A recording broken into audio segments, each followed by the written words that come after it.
Cold email marketing strategy. How I brought in $466,000 in business in my first year in business, primarily through cold email. Cold email works. It is a strategy where you create a targeted list of people and you email them and you schedule meetings with them and you turn those meetings into signed clients. So first, before I go into how we did cold emailing in this effective of a way, I need to make two things clear. You need to abide by the CAN-SPAM Act, which I'll explain to you how you do that, and you need to make absolutely sure that you provide value. So I'll explain these two things. So abiding by the CAN-SPAM Act is pretty easy. You want to make sure that you, like I said, provide value, and you want to make sure that you're honest, you don't have deceptive headlines, and you want to offer a clear opportunity to opt out even if you're manually sending the email. So clear opportunity to opt out, no deceptive subject lines, be honest, and try to offer value. If you stay true to those four things, you will not be in violation of the CAN-SPAM Act. So what does that look like? No deceptive subject lines. Don't say,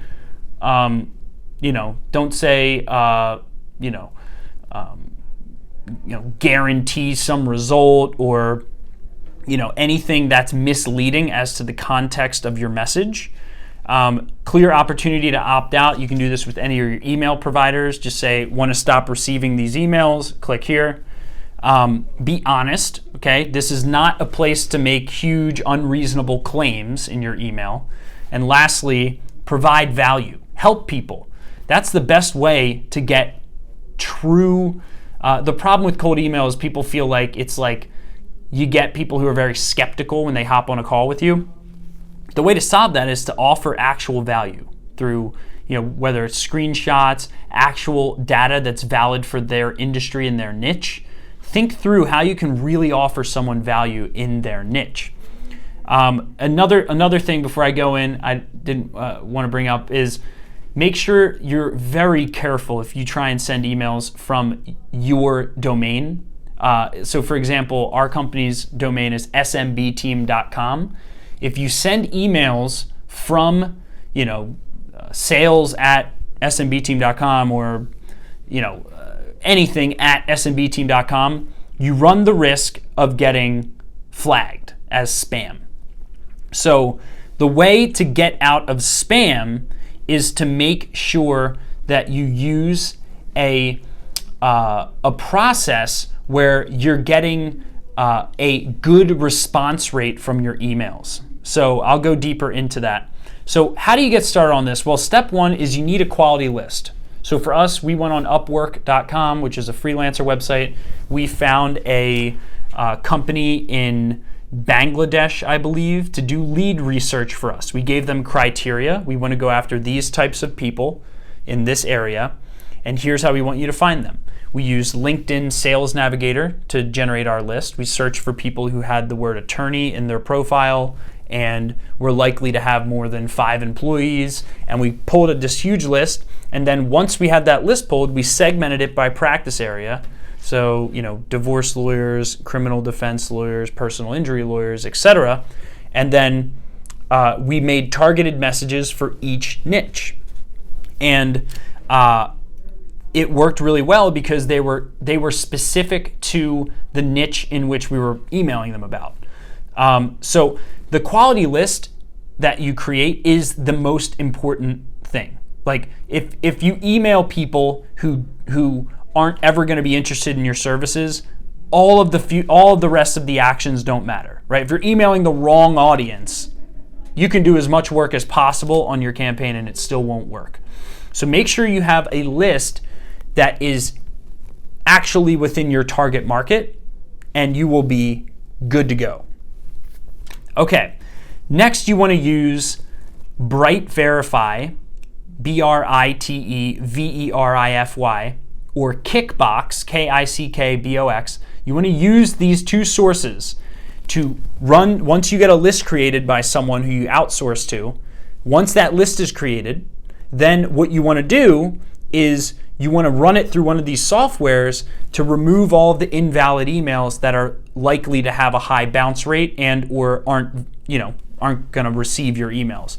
Why is this important? Well, when you get a low deliverability rate, Google, if you're using G Suite or any email provider, will mark you as spam much more quickly because they'll think, they'll catch on to the fact that you're sending emails to invalid emails at a high rate.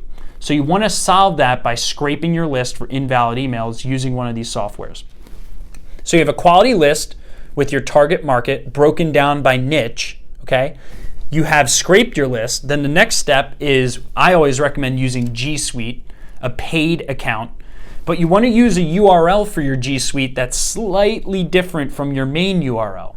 So for example, for us, our website is smbteam.com, our marketing company's website. Well, it's better to use smbteam.net, smbteammarketing.com, smbteammarketing.net, etc. Because if one of these emails gets flagged, these other URLs, it won't transfer over to your main business URL, and it causes tons of problems, right? I mean, all of your customer service emails will get flagged. Everything to your customers will start going into spam box. It is a nightmare. So you need to make sure you don't get your main URL flagged that you use for your business. Use separate URLs, or you can use @Gmail emails. Although the credibility factor is a little lower there. So try to use other URLs other than an @Gmail, but you can use @Gmail as well.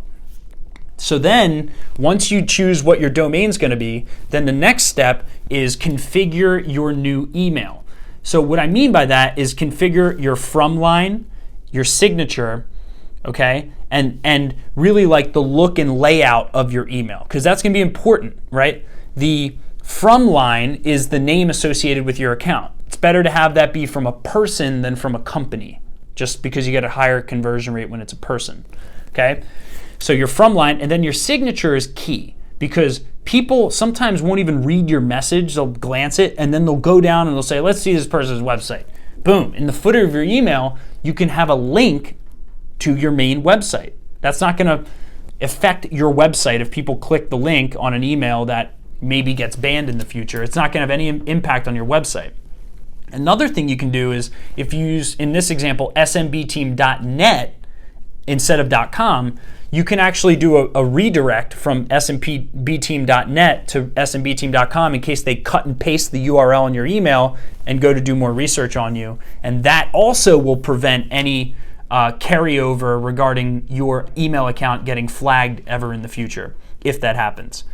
So warming your new email account is the fourth step, the next step. You need to warm up your email account. And the way you do that, it's very simple: response rate. So you set up a new email. The worst thing to do is to go and send 10,000 emails from it over the course of a month. You will get flagged, 100% sure. Okay? So the best thing to do is to send a targeted set of messages to warm up your email account, your new email account, with people you know, and get them 100% of the time the response. The key here is a 100% response rate. So you want to call people you know and say, hey, I'm going to email you. Please respond back.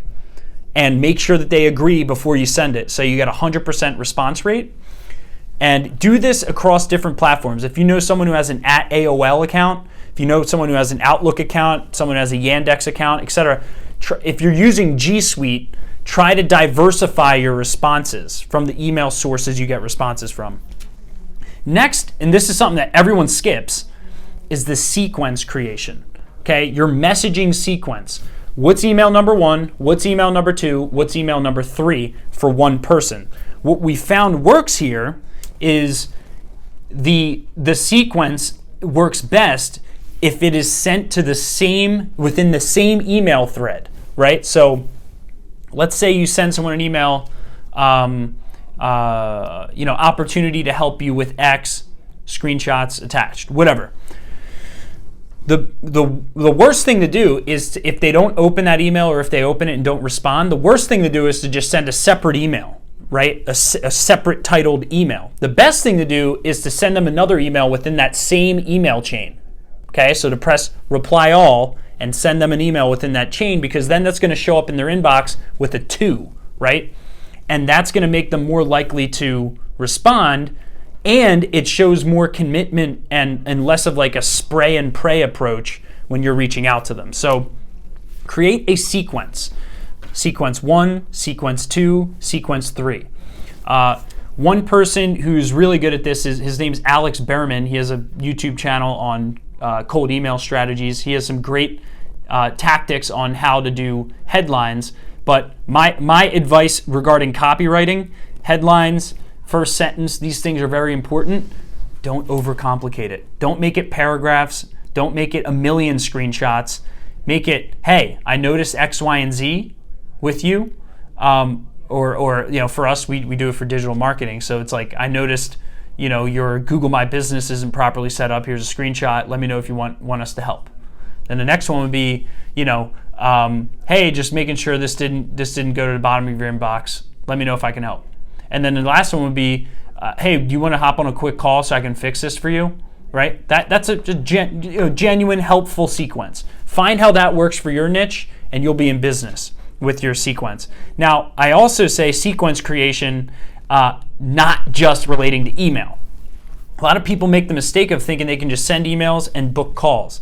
But if you have a quality list, it's worth calling the people you emailed to. Especially when you emailed them 3 times in the same email chain, you pick up the phone and you go, hey, I'm the guy who sent you 3 emails in a row about X, Y, and Z problem. Do you want to talk right now about this? Right? That's a phone call. Now you can do that via voicemail or over the phone if someone picks up. And then lastly, in your sequence, have some plan around how you're going to do social media reach outs, LinkedIn, okay, and other creative channels, so that you're not just some scammy email person. The email is just the seed, right? It's just the beginning of this potential relationship. So get creative with your sequence and zoom out of just email and go into other channels. Vitally important. Lastly is step 6, send and hammer. So repeat with service in mind. Repeat with service in mind, meaning you're just helping people. You're just helping people. You're just getting the seed planted, okay? That's really it. Now, one thing I think you should be aware of is you don't want to be sending hundreds and hundreds and thousands of emails. You only want to send a few, maybe 50 emails per day. If they're targeted enough messages and specific to their business, you don't have to send hundreds and hundreds of emails. And what we've noticed is when you send thousands of emails and you get responses, usually that means when you send thousands of emails, there's no way you can have perfect qualifications for thousands of emails, right? So you're going to get less qualified responses, and then you're going to waste time on the phone with people who weren't pre-qualified through your research. And the problem with that is you're going to waste time on the phone with people who will never buy your product or work with you ever. So you don't want to waste time here just to feel busy booking appointments with anyone and everyone who responds. You want to make sure that your list is so clear, put together, that when someone responds, there is a fire under you to respond, because you already know if they're responding, they're qualified because I did my homework in setting this up. So again, the list, you're going to use an outsourced freelancer and you're going to give them criteria in either LinkedIn Sales Navigator. Hey, I want you to pull a list of attorneys in this practice area who do X, Y, and Z. And then, or you're also going to tell them another method is to use Google if you're looking, to prospect to businesses, or if you have a list already that you purchased, maybe from SRDS, you give them that list and you tell them to audit, scrape it, all that stuff with preset criteria. So a couple final notes before I end the video is response time is key. So you can have the best strategy in the world. When people respond to a cold email, it's such a low commitment. It's just like, yeah, let's talk. Yeah, let's talk. What I've noticed is if you don't respond immediately to the let's talk types, they're going to forget. You're one of 100 emails they receive a day. So response time is key. Sending multiple emails within the same chain is another key, which I explained. Don't send 50 separate emails when you're doing cold email. Send 3 in the same chain, okay? Lastly, this is third, there's 4 tips. Custom messages win all the time. Don't ever make the message about you. Don't ever make the message about you. Don't ever, ever, ever make the message about you. Make it about them, solving their problems. Custom to their area, custom to their niche, custom to their geography, custom to their problems, okay? Don't say, we are a company that provides XYZ service. Are you interested in booking a call? No, that's solicitation. That's not helping anyone, and you're gonna piss off some people doing that. Don't be general here. Be custom. Send less is more, and get a high response. Some of our campaigns, we've gotten 50% response rates because we're actually helping people within the process. We're showing them screenshots of competitors, right? We're saying, hey, we found out your competitors are doing this. What do you think about this? Not asking for their business, saying, what do you think about this? We're a marketing agency. We found this out. What can we do about this? So that's custom messages. And then lastly is the understanding that you get less price sensitive leads through email, typically. What we've noticed is that inbound leads are usually more shoppy, right? They're shopping around for the best price. That's why they're calling 100 companies to get a quote or to get something, right? Whereas outbound allows you to control the price and appear as though you're the only solution for them. Very important differentiation. There are tremendous benefits to outbound. Yes, there's a lot of back and forth in scheduling the meetings. You have to be on call response-wise. And yes, you may pull in some people who are unqualified, but I will tell you this, outbound allows you to paint your pitch in a way where it appears as the only solution rather than a solution that they're vetting out with 5 other similar service providers. So keep all of this in mind. That is a cold email marketing strategy that worked for us to pull in $466,000 in our first year in business using a targeted outbound cold email strategy to generate leads on a consistent basis. So I hope you found this video valuable. Subscribe to our channel if you want more marketing tips. Like this video so I know to make more like it. And please go to smbteam.com if you need any help with your company's internet marketing. Thanks so much.